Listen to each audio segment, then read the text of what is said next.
তিনি পৃথিবীতে অর্থাৎ আলফ্রেড ওয়েগনার পৃথিবীতে মহাদেশ 7টি মহাদেশ এবং 5টি মহাসাগর তৈরি হওয়ার যে প্রক্রিয়াটি তিনি বলেছেন সেটি তিনি এভাবে বলেছেন যে তিনি বলছেন যে প্রথমে নিশ্চয়ই একটা সুপার কন্টিনেন্ট ছিল বা বৃহৎ আকৃতির একটি মহাদেশ ছিল, যেখানে প্রত্যেকটি মহাদেশ আজকের দিনে যে মহাদেশগুলো ছিল তারা একসঙ্গে একজোট অবস্থায় ছিল।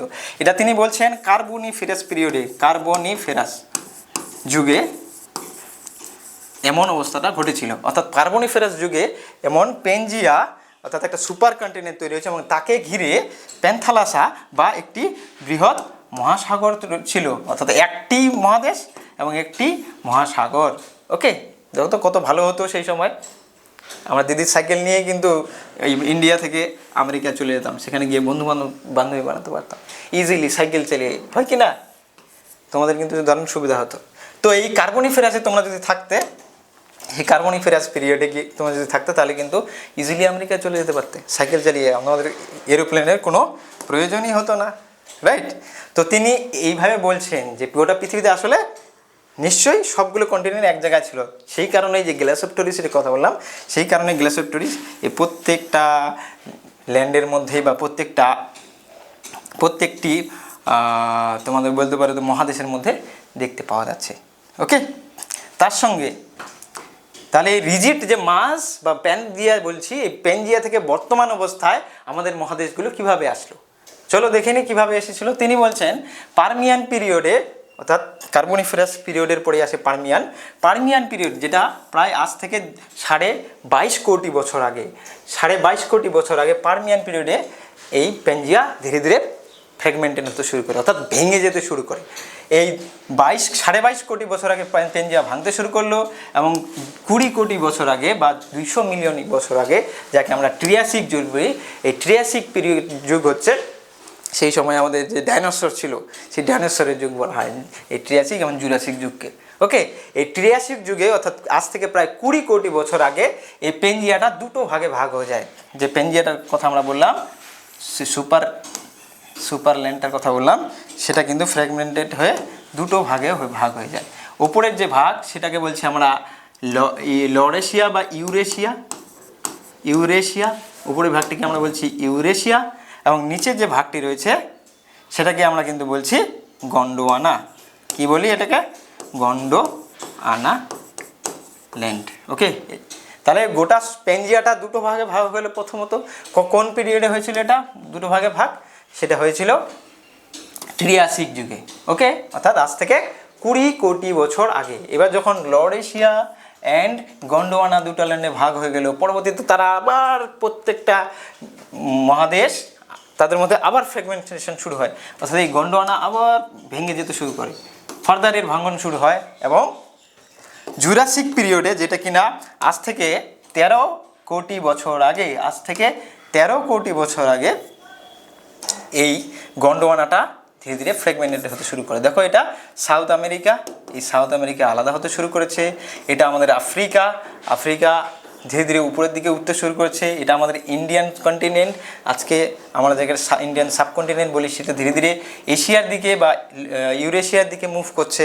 এদিকে অস্ট্রেলিয়া মুভ করছে ইকুয়েটরের দিকে, আবার আমাদের যে রয়েছে অ্যান্টার্কটিকা, সে ধীরে ধীরে নিচের দিকে মুভ করতে শুরু করে। ওকে, অর্থাৎ প্রত্যেকটা ল্যান্ড বা বলতে পারি প্রত্যেকটি মহাদেশ ধীরে ধীরে কিন্তু ফ্র্যাগমেন্টেড হতে শুরু করে, একে অপরের থেকে দূরে সেগ্রিগেট বা দূরে সরে যেতে শুরু করে। ওকে, তারপরে চলে আসি আমরা যদি ক্রিটেসিয়াস পিরিয়ড, অর্থাৎ জুরাসিক পিরিয়ড, যখন ডাইনোসররা মারা গেল, তারপরে আসে ক্রিটেসিয়াস পিরিয়ড। এই ক্রিটেসিয়াস যুগে প্রায় 6.5 কোটি বছর আগে ক্রিটেসিয়াস যুগে আমরা দেখতে পাই প্রায় প্রত্যেকটি মহাদেশ কিন্তু এখন আলাদা হয়ে গিয়েছে এবং স্বতন্ত্রভাবে অবস্থান করছে। এবং ফাইনালি এইভাবে ইভলিউশন হতে হতে এরা দূরে সরে যেতে যেতে যেতে এই ইন্ডিয়া কী করলো, আমাদের এশিয়ার সঙ্গে যুক্ত হয়ে গেল। দেখো, আমি তোমাদের দেখাচ্ছি এই মেকানিজমটা। আমি একটি স্লাইড এমন তৈরি করেছি যাতে তোমাদের এই জিনিসটি থেকে দেখা যায়। কোথায় গেল ওটা? এই যে দেখো, এইভাবে এটা ছিল আমাদের গন্ডোয়ানা ল্যান্ড, ওকে, আর এটি হলো আমাদের ইউরেশিয়া। এটি ছিল আমাদের ইউরেশিয়া। দুটো ফ্র্যাগমেন্ট, দুটো পার্টে ভাগ ছিল বলেছিলাম না। ওকে, এই গন্ডোয়ানা ল্যান্ডে দেখো আরও কতগুলো মহাদেশ ছিল এখানে। এই গন্ডোয়ানা ল্যান্ডের মধ্যে বা গন্ডোয়ানা ল্যান্ড যে সুপার কন্টিনেন্টটা ছিল, সেখানে ছিল আমাদের সাউথ আমেরিকা, সেখানে ছিল আমাদের আফ্রিকা, সেখানে ছিল আমাদের ইন্ডিয়া, সেখানে ছিল আন্টার্কটিকা অ্যান্ড অস্ট্রেলিয়া। এই 1 2 3 4 5 এই 5টি মহাদেশ কিন্তু এখানে ছিল। অন্যদিকে ইউরেশিয়ার মধ্যে ইউরোপ এবং এশিয়া, ইউরোপ অ্যান্ড এশিয়া এই দুটো মিলে একসঙ্গে ছিল বলে এর নাম দেওয়া হয়েছিল ইউরেশিয়া। ওকে, এবারে কি হলো, আমাদের যে ইন্ডিয়ান কন্টিনেন্ট ছিল, আমি সবগুলোকে দেখাতে পারিনি, শুধু ইন্ডিয়ান যে সাবকন্টিনেন্টটা ছিল সেটা কিভাবে মুভ করতে করতে দেখতে পাচ্ছ, এইভাবে মুভ করতে করতে সরে যেতে যেতে যেতে যেতে যেতে যেতে ফাইনালি এই ইউরেশিয়া বা বলতে পারো এশিয়ার সঙ্গে কানেক্ট হয়ে যায়, অর্থাৎ এইভাবে ড্রিফট হয়ে যায়। এভাবে মুভ করে বা ড্রিফট হয়ে, এভাবে মুভ হয়ে বা ড্রিফট হয়ে কিন্তু যে গন্ডোয়ানায় আমাদের ইন্ডিয়া ছিল, সেই গন্ডোয়ানাকে ছেড়ে কার সঙ্গে গিয়ে যুক্ত হলো, এশিয়ার সঙ্গে যুক্ত হলো। এবং বর্তমানে আমাদের ইন্ডিয়া হলো এশিয়ার একটি দেশ, রাইট? এইভাবে তাহলে ড্রিফটিং প্রসেসটা আমাদের অ্যাকচুয়ালি হয়েছিল। ওকে, তোমরা নিশ্চয়ই বুঝতে পেরেছো কীভাবে ড্রিফটিং হয়েছে। ওকে, তারপরে এই যে ড্রিফট হলো বা কোনো একটি মহাদেশ মুভ করছে, তাহলে মুভ করার জন্য তো শক্তি লাগবে, কাউকে ঠেললে তবেই তো সে সরে যাবে, তাই না? তাহলে সরে যাওয়ার জন্য যে শক্তিটা, সেটা কোথা থেকে পেয়েছিল? এর ব্যাখ্যা দিতে গিয়ে আলফ্রেড ওয়েগনার কার সাহায্য নেন? সুইস বলে একজন ভূবিজ্ঞানী, তার সাহায্য নেন। তিনি বলেন যে পৃথিবীটা আসলে আমাদের যে ট্রেডিশনাল আমরা ক্লাস 11-এ পড়েছি যে আমাদের পৃথিবীর 3টে লেয়ার আছে। একটা হচ্ছে কেন্দ্রমণ্ডল, একটি গুরুমণ্ডল ও একটি মানে ওপরটি বা শেষের যে লেয়ারটি রয়েছে সেটি হলো আমাদের ভূত্বক। কিন্তু ওই সুইস বলে যে ব্যক্তি ছিলেন, ভূবিজ্ঞানী ছিলেন, তিনি কিন্তু আমাদের পৃথিবীটাকে 3টি লেয়ারে ভাগ করেছিলেন, কিন্তু তাদের নাম আলাদাভাবে রেখেছেন। তিনি মূলত যে মিনারেলস বা বলতে খনিজ পদার্থ রয়েছিল তাদের উপর ভিত্তি করে নাম ছিলেন। তিনি এখানে যেহেতু কেন্দ্রমণ্ডলে আমাদের সবচেয়ে বেশি নিকেল অ্যান্ড লোহা দেখতে পাওয়া যায়, অর্থাৎ নিকেল অ্যান্ড ফেরাস দেখতে পাওয়া যায়, তাই তিনি এর নাম লিখেছিলেন নিফে। অন্যদিকে সীমা কোনটাকে বলছে, মানে যেখানে সিলিকা অ্যান্ড ম্যাগনেসিয়াম, অর্থাৎ গুরুমণ্ডলের নাম তিনি রেখেছিলেন সীমা, অর্থাৎ সিলিকা অ্যান্ড ম্যাগনেসিয়াম দ্বারা তৈরি গুরুমণ্ডল। এবং শেষের যে লেয়ার বা আমাদের ভূত্বক যেটি রয়েছে তাকে তিনি শিয়াল বলেছিলেন। তিনি আরও একটি কথা বলেছিলেন এখানে, তিনি বলেছিলেন যে শিয়ালের উপরে সীমা অগোচরে, অর্থাৎ উইথাউট এনি রেস্ট্রিকশন, কোনো রকম বাধা ছাড়াই ভেসে বেড়াতো। অর্থাৎ এই যে শিয়াল রয়েছে সেটা কিন্তু কোনো বাধা ছাড়াই, বা আমাদের যে মহাদেশগুলো রয়েছে সেগুলো কোনো বাধা ছাড়াই শিয়াল বা যে গুরুমণ্ডল বলি আমরা, এই গুরুমণ্ডলের উপরে ভেসে বেড়ায়। ওকে, কোনো বাধা সেখানে পায় না, যদিও সেই কনসেপ্টটিকে পরবর্তীতে মডিফাই করেছিলেন। না, বাধা পায় বলেই কিন্তু আজকের দিনে এই ভঙ্গিল পর্বতগুলো সৃষ্টি হয়েছে। যেমনটা আমি দেখালাম তোমাদেরকে, ইন্ডিয়া মুভ করছে, তাদের মাঝখানে যে টেথিস ছিল। আচ্ছা, এখানে গন্ডোয়ানা ল্যান্ড আর লরেশিয়ার কথা যেখানে বলেছিলাম, সেখানে যে মাঝখানের সিটা ছিল সেটার নাম কিন্তু টেথিস সি। ওকে, আমরা দেখিয়ে দিই তোমাদেরকে, কোথায় আছে। ওকে, এই যে গন্ডোয়ানা ল্যান্ড আর ইউরেশিয়ার মাঝখানে যে সিটা ছিল, এখানে যে সমুদ্রটা ছিল তার নাম টেথিস সি। এটাও তোমাদের পরীক্ষায় আসতে পারে, মনে রাখতে হবে অবশ্যই। ওকে, এবারে আমরা জানলাম যে সে কীভাবে ড্রিফটেড হয়ে গেলো বিভিন্ন সময়ের সঙ্গে সঙ্গে কীভাবে বিভিন্ন যে মহাদেশগুলো ছিল সেগুলো কীভাবে একে অপরে থেকে আলাদা হয়ে গেল এবং প্রেজেন্ট কন্ডিশন বা বর্তমান যে অবস্থা সেই অবস্থায় পৌঁছালো। এবার বললাম যে কোন ফোর্স আসলে কাজ করতো, কোন শক্তি এটাকে সরিয়ে দিত। তিনি বলছেন যে মুভমেন্টগুলো হয়েছিল বা এই যে সরে যাওয়াটা মূলত দুটো ফোর্সের কারণে হয়েছিল, দুটো শক্তির কারণে হয়েছিল বা দুটো বলের কারণে হয়েছিল। কোন দুটো বল? একটা হচ্ছে বৈষম্যমূলক অভিকর্ষজ বল। বৈষম্যমূলক অভিকর্ষজ বল মানে পৃথিবীর যে অভিকর্ষজ বল রয়েছে, পৃথিবী তার প্রত্যেকটি বস্তুকে নিজের কেন্দ্রের দিকে টানছে, এটাকে আমরা অভিকর্ষজ বল বলি। পৃথিবীর যে অভিকর্ষজ বল, অর্থাৎ সে যে প্রত্যেকটি মহাদেশকে তার নিজের কেন্দ্রের দিকে টানছে, অন্যদিকে পৃথিবী যে রোটেট করছে, পৃথিবী যে ঘুরছে তার অক্ষের দিকে, এই ঘূর্ণন বলের ফলে পৃথিবীর প্রত্যেকটি বস্তুর উপরের যে টান, আর এই সুপার কন্টিনেন্ট বলতে পারে যে পেনজিয়া একদিকে থাকা, একটা ল্যান্ডমাস মানে কি পৃথিবীর একদিকে হেলে থাকা একদিকে উঁচু অবস্থান, একটা উঁচুভাবে একটা ল্যান্ডমাস থাকা, আর অন্যদিকে শুধুই মহাসাগর রয়েছে।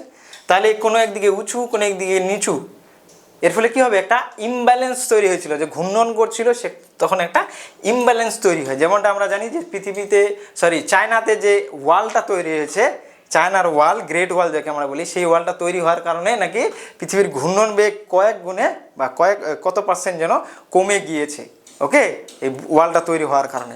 তাহলে যেখানে সুপার কন্টিনেন্ট ছিল, বুঝতেই পারছো তাহলে কেমন বৈষম্যমূলক অভিকর্ষজ বল সেখানে তৈরি হয়েছিল। একদিকে পৃথিবী ঝুঁকে থাকছে, তাহলে একটা বৈষম্যমূলক অভিকর্ষজ বল তৈরি কিন্তু হয়েছিল বিকজ অফ দ্য পেনজিয়া, যেহেতু একটা সুপার কন্টিনেন্ট ছিল। ওকে, এই বলের ফলে কি হয়, প্রত্যেকটি মহাদেশ, যেমন আমি বললাম গন্ডোয়ানা ল্যান্ডের মধ্যে থাকা যে মহাদেশগুলি, সেগুলোর ইকুয়েটর ওয়ার্ড বলতে পারি, বা নিরক্ষরেখার দিকে মুভ করেছিল। এই ল্যান্ডগুলো দেখো নিরক্ষরেখার দিকে মুভ করছিল। যেমন ইন্ডিয়া মুভ করে বা সরে গিয়ে ইউরেশিয়ার সঙ্গে যুক্ত হয়ে যায়, অর্থাৎ উপরের দিকে, অর্থাৎ এই যে এখানে নিরক্ষরেখা রয়েছে, এই নিরক্ষরেখার দিকে মুভ হয় কার, আমাদের ইন্ডিয়ার। ওকে, আরও একটি বল ছিল যেটা হচ্ছে জোয়ারি বল, অর্থাৎ আমাদের যে চাঁদ রয়েছে বা সূর্য রয়েছে, চাঁদ ও সূর্য রয়েছে, তাদের যে অ্যাট্রাকশন পড়ে, যার কারণে জল ফুলে ওঠে, অর্থাৎ জোয়ার ভাটা হয়, সেই বলের কারণেই কিন্তু তিনি বলছেন যে প্রত্যেকটি মহাদেশ পশ্চিম দিকে মুভ করে যায় বা পশ্চিম দিকে সরে যায়। এই কারণেই তিনি বলছেন যে এই কারণেই ইউরেশিয়া থেকে আমাদের নর্থ আমেরিকা সরে গিয়েছে। এই কারণেই আমাদের ইউরেশিয়া যে আছে, ইউরোপ থেকে নর্থ আমেরিকা পশ্চিম দিকে সরে যাচ্ছে, আজকেও সরে যাচ্ছে।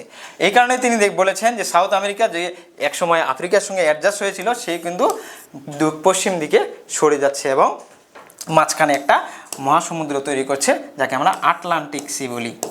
আটলান্টিক সি বলে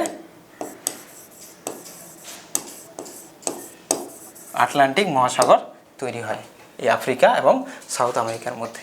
ওকে, তাহলে তিনি যে দুটো বলের কথা বলেছেন, যে কারণে এই মহাদেশগুলো সরে যাচ্ছেন, তিনি এই দুটো বলের কথাই তিনি বলেছেন। একটি হলো বৈষম্যমূলক অভিকর্ষজ বল, পৃথিবী ঘুরছে, তার সঙ্গে কোনো একদিকে বেশি পরিমাণে মাস চলে এসেছে, যার কারণে কিন্তু পৃথিবীর মুভমেন্টে বৈষম্যতা তৈরি হয়, বা পৃথিবীর যে অভিকর্ষজ বল রয়েছে তার মধ্যে বৈষম্যতা তৈরি হয়, এবং তারা ধীরে ধীরে ইকুয়েটর ওয়ার্ড বা নিরক্ষরেখার দিকে মুভ করতে শুরু করে। ওকে, তো তোমরা নিশ্চয়ই বুঝতে পেরেছো কীভাবে তিনি ব্যাখ্যা করেছেন। এবারে চলে আসছি আমরা তার থিওরির মূল্যায়নে, অর্থাৎ তার থিওরির গুরুত্ব কতখানি, আর তার থিওরির কে আমরা কীভাবে ক্রিটিসাইজ করতে পারি, বা তার থিওরিটিতে কী খামতি ছিল। ওকে, তার থিওরির গুরুত্ব আমি প্রথমেই আলোচনা করেছি যে এই থিওরিটি কতটা গুরুত্ব রয়েছে। এই থিওরিটি ছিল বলেই আমরা পরবর্তীতে প্লেট সম্বন্ধে জানতে পেরেছি, প্লেট টেকটনিক থিওরিগুলো তৈরি হয়েছে। এবার আমরা জানবো যে এই থিওরির মূল ভুল ভ্রান্তিগুলো কী ছিল, অর্থাৎ কী ভুল তিনি করেছিলেন। তো প্রথমেই যে ব্যাখ্যাটি তিনি দিয়েছিলেন শক্তির, একটু আগে বললাম যে শক্তির ব্যাখ্যা তিনি দিচ্ছেন, এই শক্তির ব্যাখ্যাটি সম্পূর্ণটাই ভুল। অর্থাৎ তিনি বলছেন যে টাইডাল ফোর্স বা জোয়ারি বল, সূর্য ও চাঁদের যে অ্যাট্রাকশন, যার কারণে পৃথিবীতে জোয়ার ভাটা হয়, সেই বলের কারণে নাকি এই ল্যান্ডগুলো পশ্চিম দিকে সরে এসছে বা মহাদেশগুলো পশ্চিম দিকে সরে এসছে।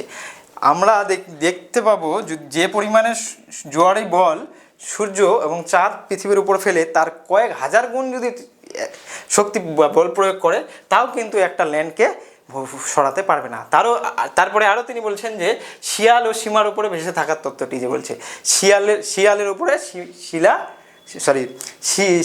সাইমার উপরে শিয়াল ভেসে থাকছে, রাইট, যার জন্য কিন্তু মুভমেন্ট হচ্ছে, সেটা তিনি একটা ভুল তত্ত্ব দিয়েছেন। অর্থাৎ কখনোই এমন হতে পারে না যে একটা রিজিড মাসের উপরে কোনো একটা রিজিড মাস বলতে পারি, যে কঠিন বস্তুর উপরে আরেকটি কঠিন বস্তু অগোচরে চলাফেরা করতে পারবে, এটা কখনোই হতে পারে না। তারপরে তিনি জিগস ফিট তত্ত্ব তিনি দিয়েছেন, অর্থাৎ খাপে খাপ মিলে যাবে, সেটাও কিন্তু ঠিক বলেনি। আমরা যদি বাস্তবে গিয়ে দেখি, সেখানে একটা বড় গ্যাপ কিন্তু থেকেই যায়। ওকে, তো এটা ছিল আমাদের আলফ্রেড ওয়েগনার থিওরি। অবশ্যই এটা ভালো করে জানবে, বা অবশ্যই এটা একবার চোখ বুলিয়ে নিবে পরীক্ষার আগে, তাহলে আশা করি তোমাদের কিন্তু প্রত্যেকটা কোশ্চেন অ্যাটেম্প করতে পারি। থ্যাংক ইউ ভিডিওটি দেখার জন্য।